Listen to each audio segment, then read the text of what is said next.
Praise the lord. యేసునామమే జయము. మన రక్షకుడు మన విమోచకుడు యేసుక్రీస్తు అతి పరిశుద్ధమైన నామంలో అందరికీ వందనాలు. చిన్న ప్రార్థన ద్వారా రాత్రికాల వాక్య భాగం ధ్యానించుకుందాము. పరిశుద్ధుడ మహాగణుడైన దేవ యేసయ్య, సర్వాధికారి నాయన, మీకే వేలది వందనములు, కృతజ్ఞత స్తుతి స్తుతం చెల్లించుకుంటున్నాను దేవ రాత్రికాల సమయంలో ప్రభు వాక్య భాగం ధ్యానిస్తుండగా వాక్య భాగం అర్థమవులు సహాయం చేసి మీ కృపలో బలపరిచి మీకు మాదిరిగా మమ్మల్ని నడిపించమని ఈ చిన్న ప్రార్థన యేసుక్రీస్తు అతి పరిశుద్ధమైన నామంలో అడిగి వేడుకుంటున్నాను తండ్రి. Amen amen. కీర్తన గ్రంథం 119వ అధ్యాయం 28వ వచనము.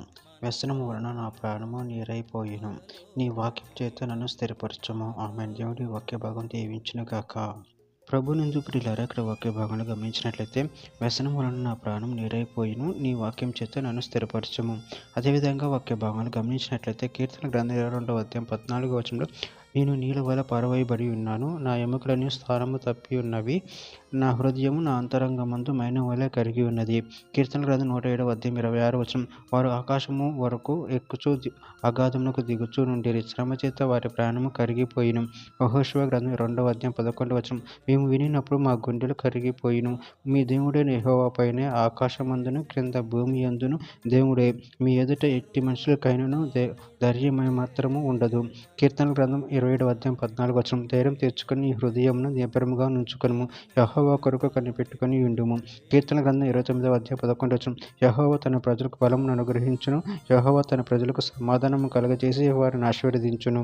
ద్వితీయోపదేశ కాండం 33వ అధ్యాయం 25వ వచనం, నీ కమ్ములు ఇనుపయు ఇత్తడియు నై ఉండును, నువ్వు బ్రతుకు దినములలో నీకు విశ్రాంతి కలుగును. యెషయా గ్రంథం 40వ అధ్యాయం 29వ వచనం, సమస్యలున్న వారికి బలమిచ్చేవాడు ఆయన, శక్తిహీనులకు బలాభివృద్ధి కలుగజేయువాడు ఆయనే. యెషయా గ్రంథం 40వ అధ్యాయం 31వ వచనం, యెహోవా కొరకు ఎదురుచూచువారు నూతన బలం పొందుదురు, వారు పక్షిరాజుల వలె రెక్కలు చాపి పైకి ఎగురుదురు, అలేక పరిగెత్తుదురు, సమస్య లేక నడిచిపోదురు.